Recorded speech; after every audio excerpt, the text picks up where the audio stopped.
अस्सलाम वालेकुम बच्चों, कैसे हो आप लोग? ठीक हो बच्चों? हम लोग आज पढ़ने लगे हैं chapter number 3, first year gases.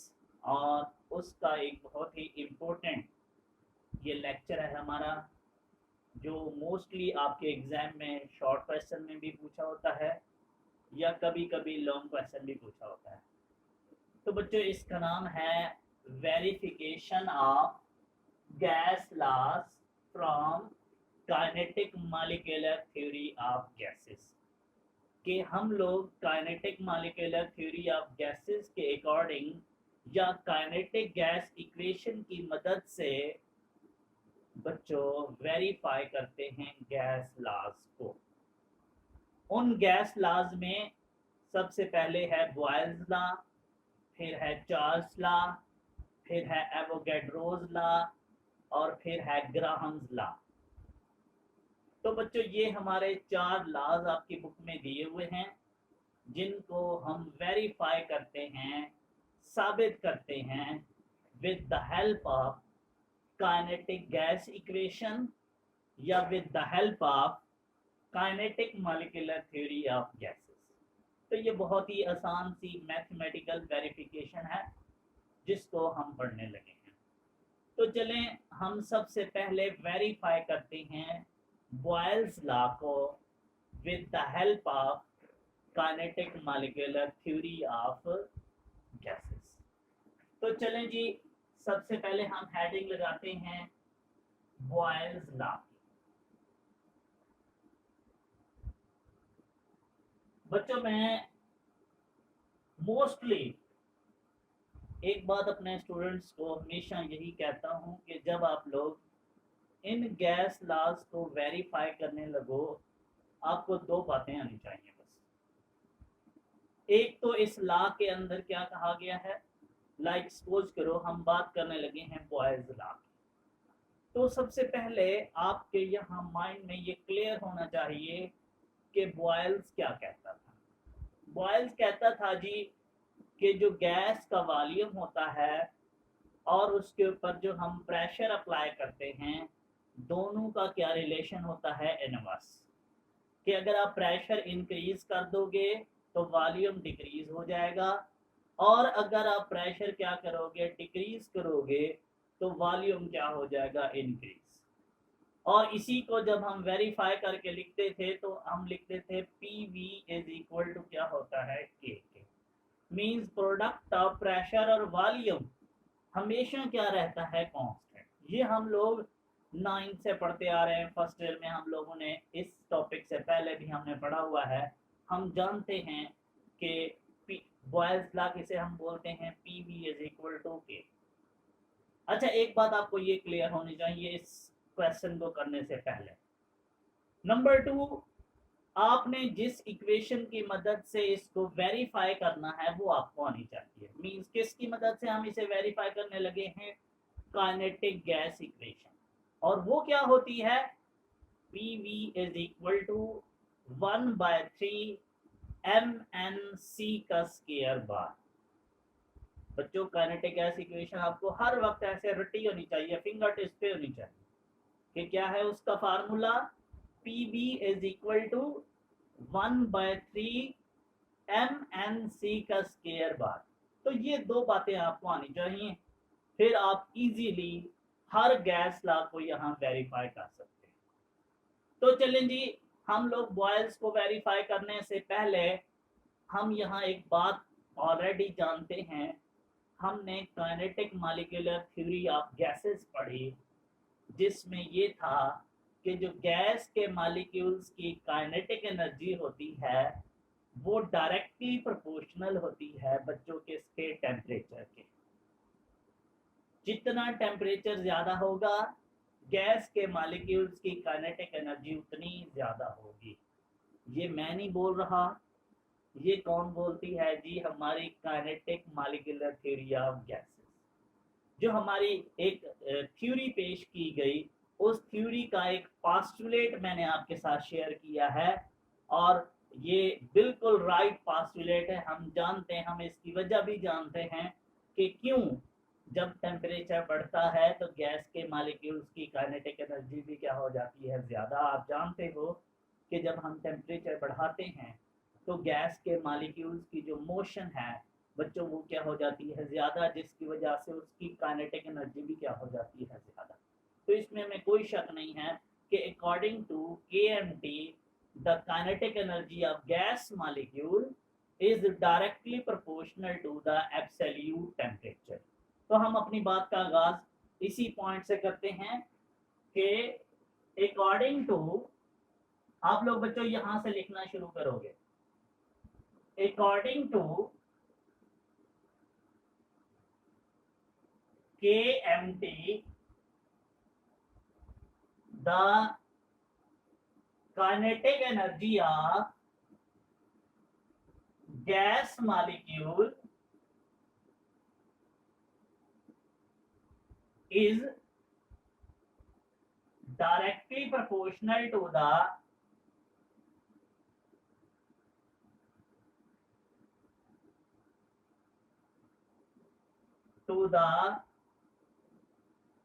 absolute temperature. बच्चों देखो इसी बात को अगर मैं मैथमेटिकली लिखूं तो कैसे लिखूंगा, kinetic energy of gas molecule is directly proportional to the T। मैं ऐसे लिखूंगा।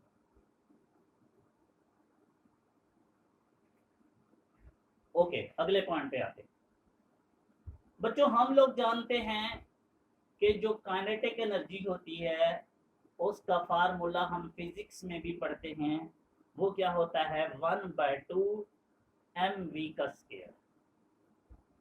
Kinetic energy is equal to होती है बच्चों किसके, आप 9th क्लास से पढ़ते आ रहे हो फिजिक्स में, फर्स्ट में भी आपने पढ़ा है कि काइनेटिक एनर्जी गैस के मॉलिक्यूल्स की या किसी भी चीज की जो काइनेटिक एनर्जी है वो किसके इक्वल होती है, 1/2 mv का स्क्वायर। बच्चों यहाँ पे जो केमिस्ट्री में हम लोग काइनेटिक एनर्जी का फार्मूला लिखते हैं तो ये जो v का स्क्वायर है हम इसको रिप्लेस कर देते हैं c का square bar.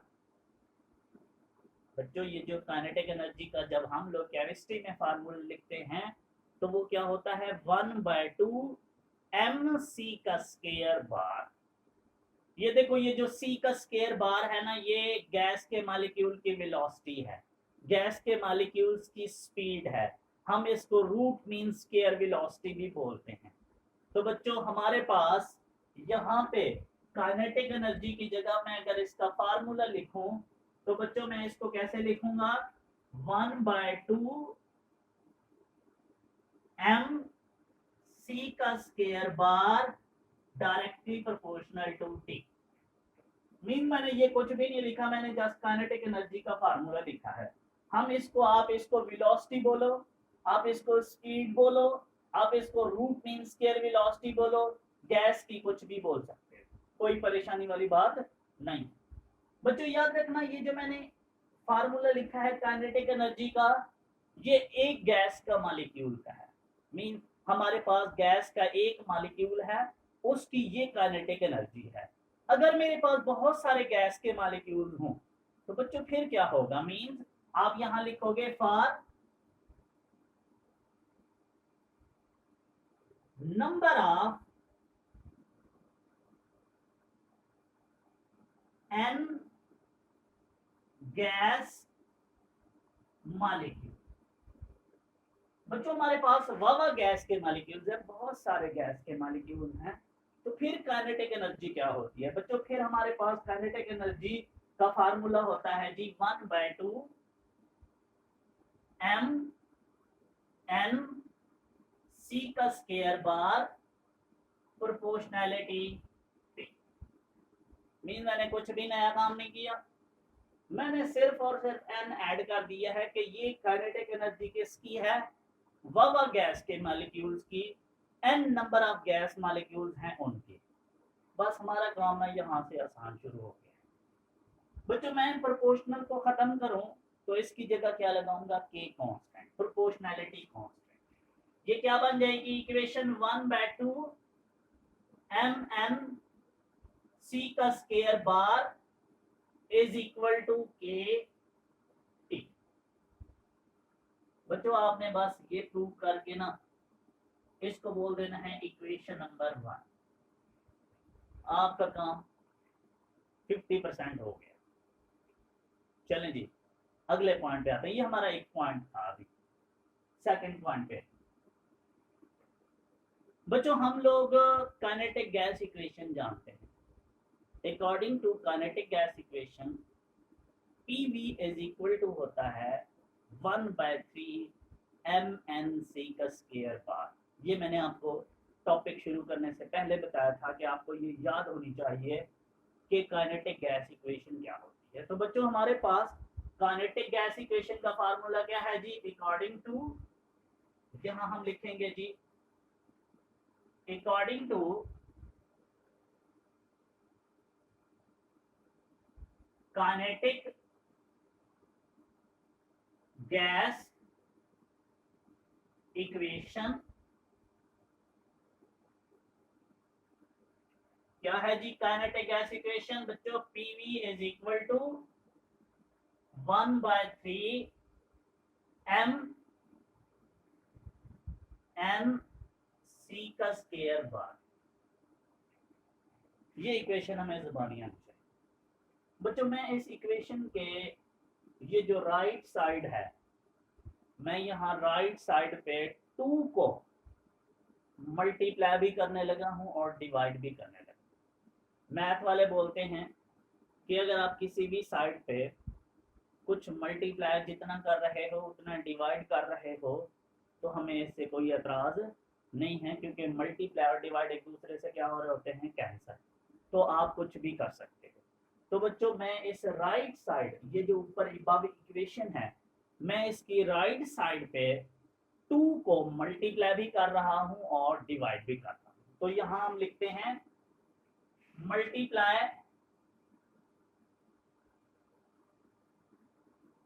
And divide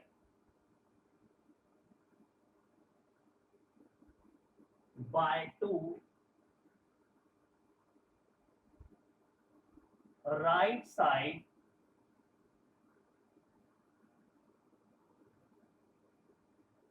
above equation. बच्चों अगर मैं ऊपर वाली इक्वेशन को 2 से मल्टीप्लाई भी करूं और डिवाइड भी करूं तो मैं इसको ऐसे भी लिख सकता हूं PV इज इक्वल टू 2/2। देखो बच्चों मैंने 2 से मल्टीप्लाई भी कर दिया, 2 से डिवाइड भी कर दिया, 1/3 MnC का स्क्वायर बार। ये मैंने एज इट उठा के वैसे लिख। अच्छा मैं अब एक और काम करने लगा हूं बच्चों। यहाँ पे ये देखो, ये मैथ के हिसाब से अगर आप इसको इधर ले जाओ और इसको इधर ले आओ तो कोई इशू नहीं है। तो मैं ऐसे ही करने लगा और मैं आपको वजह भी बताऊंगा कि मैं ऐसे क्यों करता हूं। तो बच्चों हम क्या करते हैं, इस इक्वेशन को ऐसे भी लिख सकते हैं PV is equal to 2/3 into 1/2 MnC का स्क्वायर बार। जरा गौर से देखो, मैंने कुछ भी नहीं किया, मैंने सिर्फ एक काम किया है, इस 3 को इधर ले गया हूं और इस 2 को इधर ले गया हूं। ये देखो, बस कुछ भी नहीं किया। इसको बच्चों हम लोग बोल देते हैं equation number 2।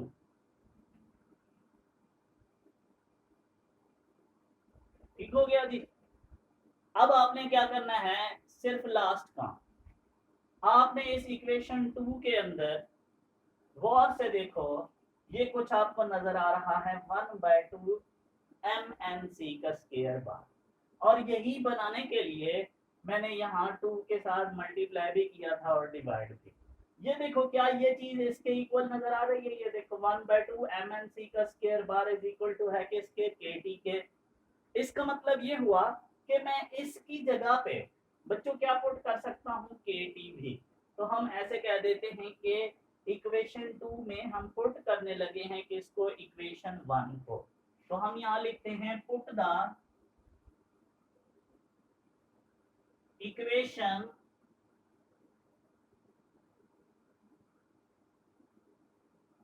One into equation two. बच्चों अगर मैं इक्वेशन टू में वन को पुट करूं तो मेरे पास क्या फार्मूला बनता है, P V is equal to 2/3 into K T. मैं अब सेकंड लास्ट पॉइंट बोलने लगा हूं, बस हमारा काम कंप्लीट हो चुका है। बच्चों जरा गौर से देखना, मैं यहां सिर्फ एक काम करने लगा हूं बस। बच्चों याद करो, बॉयल्स कहता था कि पीवी इज इक्वल टू होता है के उस वक्त जब हम पी टेम्परेचर को क्या रखते हैं, कांस्टेंट। याद रखना, पीवी बराबर होता है के कब, जब टेम्परेचर क्या होता है, कांस्टेंट।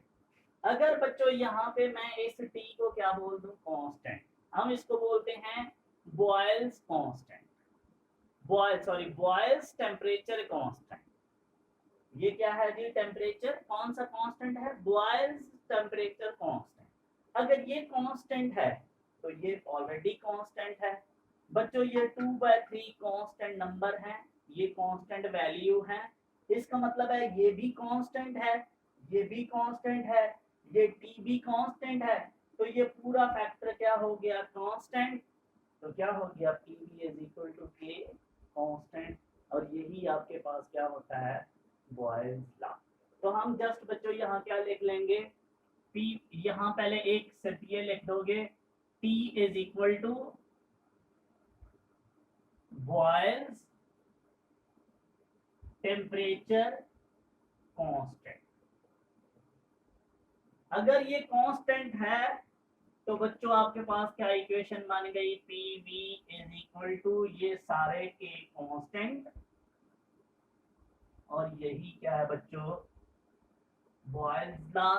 और यहाँ आप लोग खुशी खुशी लिख लिया करो प्रूफ, कि हमने बॉयल्स लॉ को प्रूव कर दिया विद द हेल्प ऑफ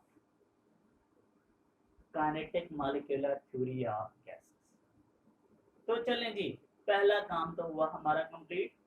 मुझे उम्मीद है कि मैंने एक एक पॉइंट क्लियर करके हर चीज लिख दी है।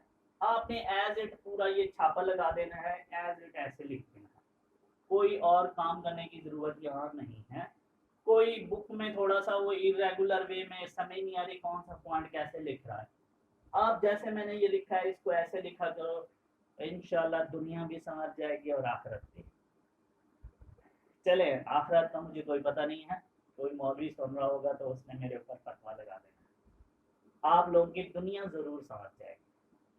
अच्छा बच्चों, अब मैं आपको वेरीफाई करके देता हूँ चार्ल्स लॉ के अच्छा चार्ल्स भी नहीं बोलते, कभी कभी चार्ल्स माइंड कर लेता है, कुछ लोग कहते हैं जी असल वर्ड है चार्ल्स लॉ।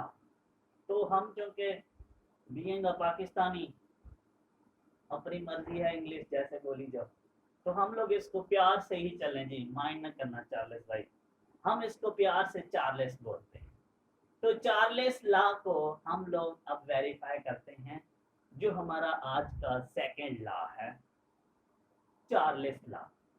अगेन बच्चों यहाँ चार्ल्स को वेरीफाई करने के लिए, अच्छा मैं यहाँ चार्ल्स में सिर्फ 2-3 पॉइंट्स लिखने वाला हूँ, आप लोग बॉयल्स यहाँ तक कंप्लीट कर लो, इसके बाद हेडिंग ले लो चार्ल्स लॉ। चलें जी, मैं भी लगा लेता हूँ चार्ल्स लॉ।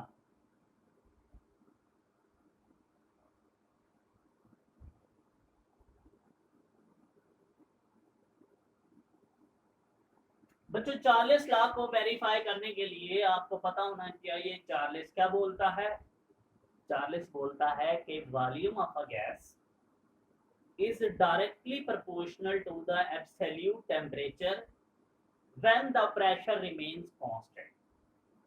जब भी आप बच्चों टेम्परेचर बढ़ाओगे, गैस का वॉल्यूम भी वैसे बढ़ जाएगा। शर्त ये है कि प्रेशर क्या होना चाहिए, कांस्टेंट। मींस जब प्रेशर कांस्टेंट होता है तो गैस का वॉल्यूम डिपेंड करता है किस चीज पे, टेम्परेचर। इसी बात को means V directly proportional to T when P is constant. इसको मैं साबित करने लगा हूं with the help of kinetic molecular theory of gases. चलें जी बच्चों, हम लोग यहां से लिखना अगेन स्टार्ट करते हैं कि जी according to KMD the kinetic energy of gas molecule is directly proportional to absolute temperature। हमें इस बात पे कोई शक नहीं। हम ये भी लिख देंगे, हम ये भी लिख देंगे, हम ये भी लिख देंगे, हम ये भी लिख देंगे, ये भी लिख देंगे, ये भी लिख देंगे, ये भी लिख देंगे, ये भी लिख लेंगे, ये भी लिख देंगे, ये भी लिख देंगे। क्या याद करो बच्चों, यहां तक आपने एज इट लिख देना है। फिर से लिख लिया? चलो जल्दी से लिख लो। हम लोग सिर्फ एक काम करने वाले हैं और फिर देखिएगा 40 वेरीफाई हो जाएगा। क्या काम है बच्चों? ये P यहां क्या हो रहा है, मल्टीप्लाई। दूसरी साइड पे चला जाए तो क्या हो जाएगा, डिवाइड।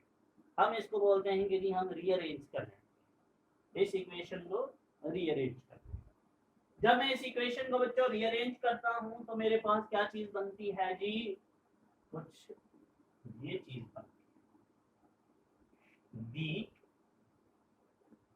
Is equal to 2/3। चलें जी साथ में P भी लिख देता हूं, इंटू K T। ऐसे भी लिख सकते हो, P को इसके नीचे भी लिख सकते हो, कोई परेशानी नहीं। सिर्फ लास्ट पॉइंट मैंने अभी बोला था कि V डायरेक्टली प्रोपोर्शनल होता है T के जब प्रेशर क्या हो, कांस्टेंट। यहाँ पे इस P को बोलना है कांस्टेंट। कौन से वाला कांस्टेंट? Charles constant. तो बच्चों ये क्या है, P is equal to Charles constant. अगर बच्चों ये कांस्टेंट है तो ये भी कांस्टेंट, ये नंबर 2/3 पहले से कांस्टेंट नंबर है। तो आपके पास क्या इक्वेशन बच्चों बन जाएगी, V इज इक्वल टू ये सारे के कांस्टेंट बच्चों, ये क्या हो गया T। इसको ऐसे भी लिखा जा सकता है, अगर आपका दिल करे तो आप इसको ऐसे भी लिख सकते हो, V। बच्चों मैं ये K खत्म करके इक्वल खत्म करना चाहता हूँ तो मैथ वाले कहते हैं प्रोपोर्शनैलिटी लगाया करो। तो V इज इक्वल टू क्या हो गया, T। इसी को तो हम बोला करते थे ना, क्या बोला करते थे, चार्ल्स लॉ। और बच्चों ये क्या हो जाएगा, प्रूफ। चले ये काम है जी हमारा, हमने बच्चों 40 भी वेरीफाई। मुझे उम्मीद है कि आपको इस बॉयज लॉ में और चार्ल्स लॉ में कोई इशू नहीं। इसके बाद हम पढ़ने वाले हैं एवोगैड्रोस लॉ और ग्राहम्स। ओके।